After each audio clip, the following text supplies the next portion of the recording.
Listen, I leave the weekend most impressed by the Miami Hurricanes. Totally changed the dynamic, totally changed really the dynamic of this entire playoff. Brent Venables had his best season as a head coach. He is an elite defensive coach. This is a very dangerous team, and Ohio State needs to really play well in order to beat them. If this is really a playoff to determine the best team in the country, Tulane was a misfit. They should not have been there.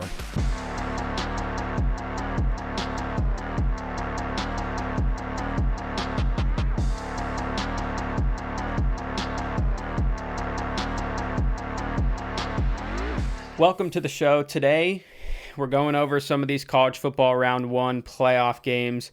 First, let's start off with Alabama. Alabama played in Norman, Oklahoma, and it looked like kind of a runaway game at first for Oklahoma.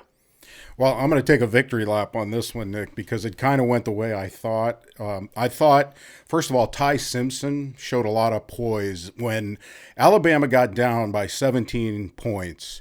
I don't know if you noticed, but he was on the sideline still talking up his team, showing that leadership that you need in a situation like that. And then all of a sudden, wow, things turned in a real hurry. And so, had Ty put his head down or not pumped his team up, that team could have went south really quickly. As it turns out, Alabama, probably the biggest turnaround we've ever seen in a college football playoff game.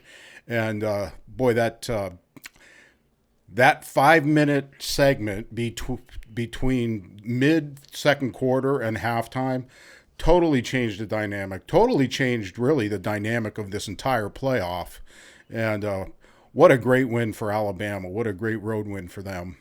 Yeah, it really did seem like that was where Alabama kind of won that game at. Was first with that punt that kind of went awry, and then that pick six almost was the dagger in Oklahoma, even though that they were up.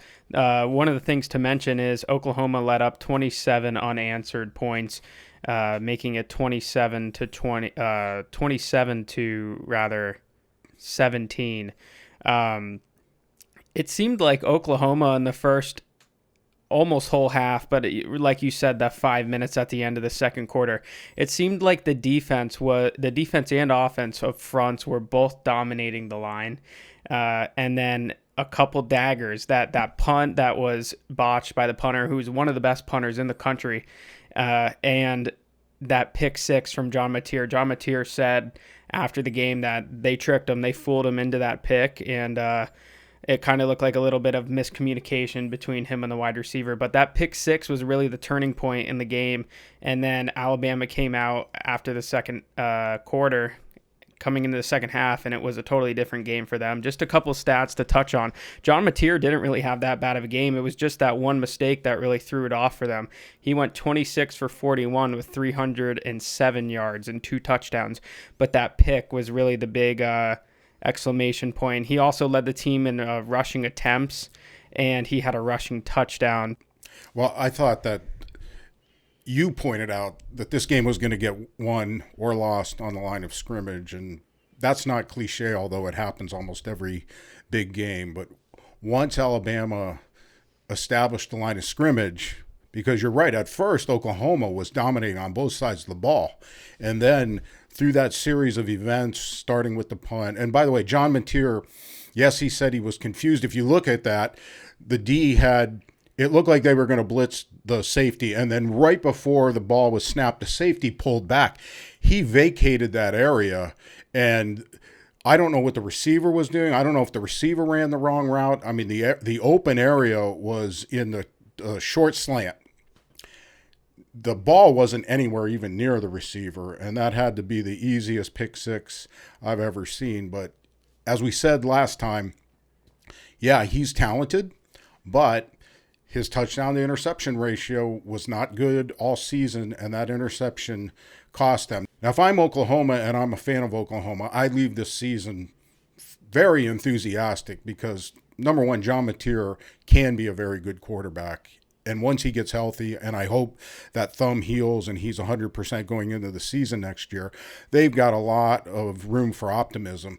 Brent Venables had his best season as a head coach. I think that by Oklahoma standards, those first couple years were a little bit shaky, but he is an elite defensive coach. His defense was solid, and they actually played solid throughout the game. If they hadn't given up those 2 turnovers, I would consider the botched punt a turnover. That game would have been totally different. And so going into this next season, Oklahoma's got a lot to look forward to. Yeah, I mean, the story of this game ended up being how Oklahoma blew the game rather than Alabama winning the game. But a couple things just to note for Alabama on the stat sheet is Ty Simpson, 18 for 29, 232 yards, 2 touchdowns. He had a pretty good game after that second quarter, it seemed. One thing to note is that the rushing game for Alabama wasn't very good, but it was good where it mattered. There was a couple runs by Daniel Hill that kind of broke it open, and when they needed it, they got it. But so moving on to the next game, it was a 11 a.m. local start for Texas A&M. They played Miami in Texas A&M at College Station. It seemed like this was a game where neither offense really wanted to make a mistake, but it turned out that Texas A&M was the one that really cost them with their mistakes late in the game. But so the defensive line for Miami was the one that was really giving fits here. I thought early in the game, Texas A&M's offensive line was giving him a lot of time. It didn't turn out to be so much like that towards the end of the game, as Miami ended up getting 7 sacks in the game. But one thing to note is that Carson Beck threw for a touchdown. That was kind of one of those pop passes to Malachi Toney, which ended up being the only touchdown in this game. Marcel Reed went 25 for 39, threw the ball 39 times for 237 yards, no touchdowns, and 2 picks, which likely cost them the game. I know you were talking about earlier last week that Marcel Reed was going to be put in that position where he could make an error and the error would cost them the game. Take your victory lap here. Well, listen, I leave the weekend most impressed by the Miami Hurricanes, and I think this is a very dangerous team, and Ohio State needs to really play well in order to beat them. So let's go through the quarterback play first. Sure, Carson Beck, his stat line was not good. I think he threw for either exactly or right around 100 yards. If you look at the stat line, but for the interceptions, Marcel Reed won that. However, going back to what we talked about last week, managing that game was very important, and Carson Beck did the job, and Marcel Reed at the end, as we saw, threw a really bad pick. And, I've seen people who know a lot more than I do about this talking about that being as much about his mechanics as it was about his decision-making. He actually made the right read, but because he took a couple extra steps, the ball was delivered late. Those things pop up in close games like this, in particular when teams are so evenly matched. Who would have thought that we would have seen a game that was 3-0 into the third quarter? I mean, it was just an unbelievably played defensive game. Mark Fletcher Jr., the MVP of this game by far. Not only did he have 172 yards on only 17 carries, a ridiculous 10-plus yards per carry, but also, if you noticed, I think that where he is my MVP is when Malachi Toney had that costly fumble. Fletcher went right to him on the sidelines, and you could just see, you can imagine what he's saying. Pick your head up. You're going to get your next shot. Those two have been teammates since high school. They both went to the same high school in Fort Lauderdale. They know each other. Certainly Fletcher knew Toney's personality and knew that he needed a teammate to lift him up. And boy, that leadership proved to be determinative in the game because Toney did keep his head up. Toney did score the touchdown, and the Canes go on to win. Very impressive. 10-3. I don't care if it was 3-0 going into that environment with that wind. They handled the elements. The Aggies did not. They handled the crowd. We talked about the fact that game was going to be early in the day and how that would somehow offset College Station and the impact of 104,000 people. It all played out right in front of us. And kudos to Mario Cristobal. he has the personnel on that team to win a national championship. They're going to run into Ohio State next week, actually next game, and I am so looking forward to seeing how that plays out. Yeah, it'll be interesting to see how defensive coordinator Matt Patricia works with Carson Beck at quarterback on the other side. One thing to note for Carson Beck is that he had less than 100 yards passing if you take away that pop pass for that touchdown. He had exactly 103 with that.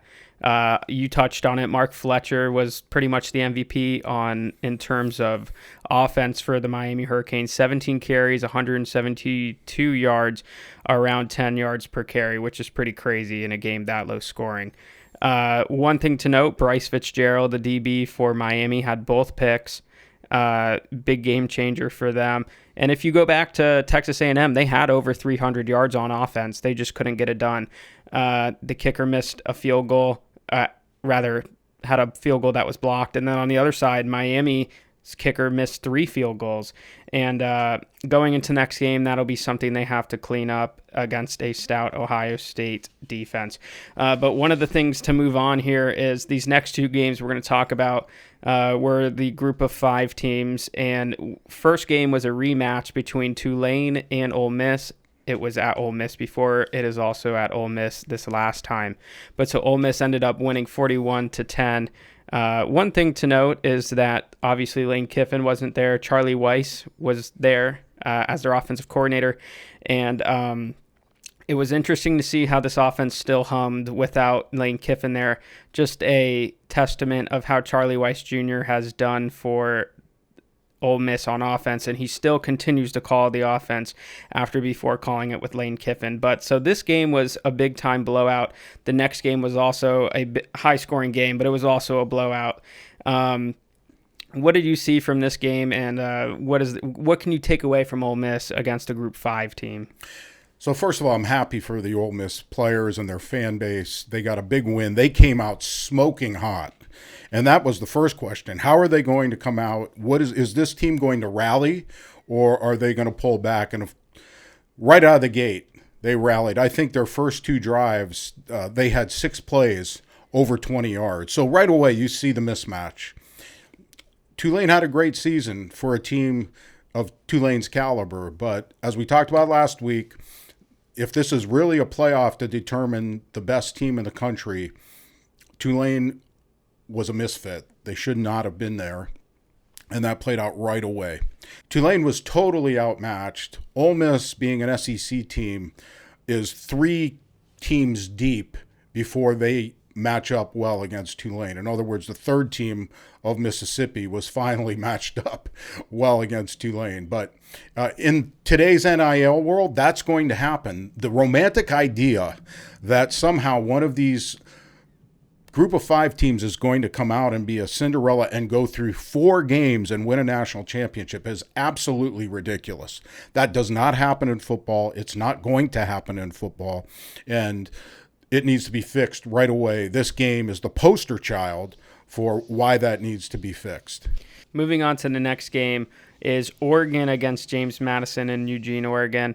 I'll have to give it to James Madison. They did get beat, and it was kind of a blowout, but they didn't lay down and take it. Going to Dante Moore, 4 touchdowns, 19 for 27, 313 yards, 2 picks, which was late in the game for both of them. One was a pick 6 that added to that total for JMU. One thing that I'll be interested to see looking forward is how the run game for Oregon will match up against a Texas Tech defense. They ended up having 201 total rushing yards in this game, but Texas Tech has proven to be one of the better defenses in the country. Now, they've played a Big 12 conference schedule, but we'll have to wait and see when Oregon plays Texas Tech on New Year's Day. What did you take away from this game, rather from Oregon rather than just James Madison? I thought Dante Moore looked like the best quarterback in these playoffs, and it's hard to tell because of the competition that he was playing against, but he impressed me a lot, and I think Oregon is a dangerous team, and I can't wait to see them play Texas Tech. Texas Tech is not your run-of-the-mill, old-school basketball scoring, no defense, Big 12 team. This team is built around a stout defense. They have the defensive Player of the Year, the Bednarik Award Player of the Year. And that is going to be a very intriguing game. These next matchups are just so good. I'm really excited for the second round. So now we're going to play a little game here. We're going to move on from the box scores of these games, and we're going to go to play a game here called College Football Problems. We're going to rate each topic 1 to 10, 10 being the most important issue, 1 being the least important issue. To start off, we're going to go with number 1 here, playoff format / picking criteria, or rather the committee. So where do you rank this among some of these other problems? I think it's like a 7. It's really important. I know which other ones are coming up, so I'm saving my 4-alarm fires for them, if you will. But yeah, we talked about the group of 5. The group of 5 should have an opportunity to be in the playoffs only if they're ranked in the top 12. Plain and simple. You know, there's been a lot of talk about the format already changing, that Notre Dame now has a guaranteed spot. That's not really true. That means that if Notre Dame is ranked in the top 12, they get a spot in the playoffs, but that should be the case with everyone, so I don't really look at that as a dramatic change. But having a reservation for the best group of 5, regardless of where they are in the rankings, is not right. We saw that play out in real time this week, and that absolutely needs to be fixed. Yeah, so then moving on to the next topic that we have here, there's 2 that deal with the calendar in college football. The first one we're going to go with is the transfer portal calendar. Just to kind of rehash everything about this, players need to be in the transfer portal by January 2nd unless you are on a playoff team. Then the deadline is January 16th.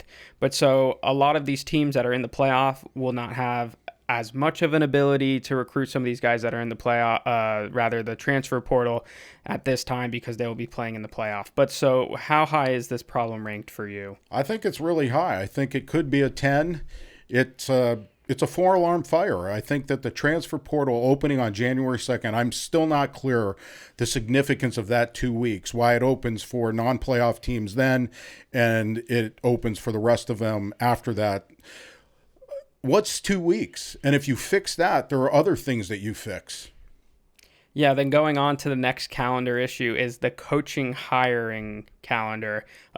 Obviously, this is at the forefront of the conversation this year with Lane Kiffin leaving Ole Miss right before the playoffs started for them. How do you see this one?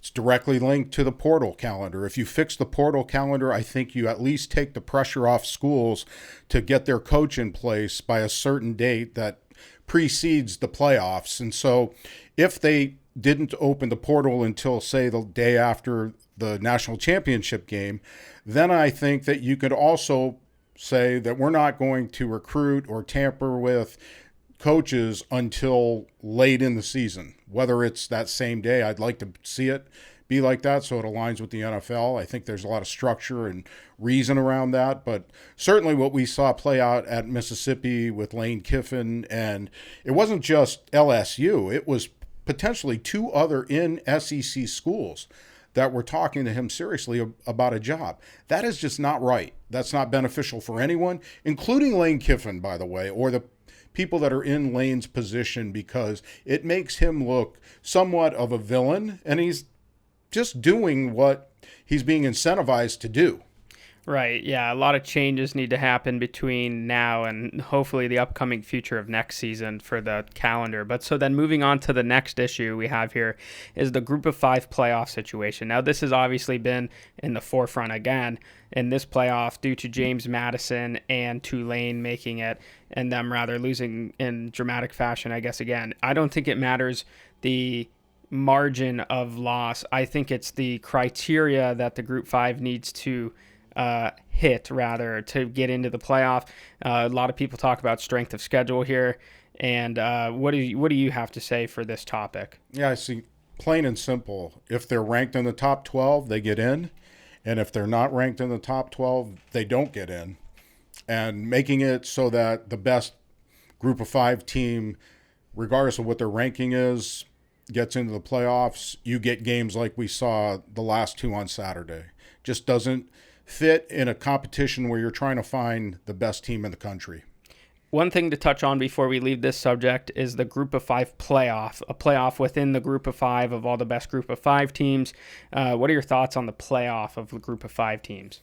So I don't think it has much legs right now. However, I think it should get legs pretty quickly, because when you look at the benefit, the schools win, ESPN or the networks win. There's more content. These are good teams, and they would draw people to the screens if they were actually playing in competitive games.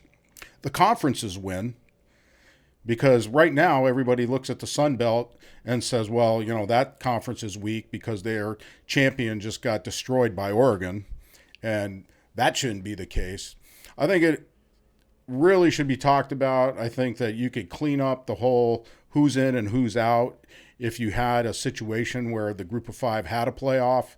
What's another level? We already have FCS. That's getting eyeballs. Yeah, I'm all for it. Yeah, then one other thing here to mention is that these Group of Five playoffs of the Group of Five would be a good thing. I mean, it would bring exposure to these teams. It would be kind of like the FCS game that we saw the other night, Montana versus Montana State, which was great. I think a lot of the teams would be better off for it. But then, so moving forward to the next one, I have NIL here, name, image, likeness.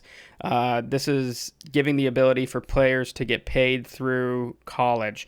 One of the things to note here is what we're talking about is, so there is a story about Bryce Underwood, the quarterback for Michigan, that originally was committed to LSU, and then it was said to have been he was swayed due to the amount of money that he was getting from Michigan. Now people think that he's going to go into the portal and leave Michigan for LSU.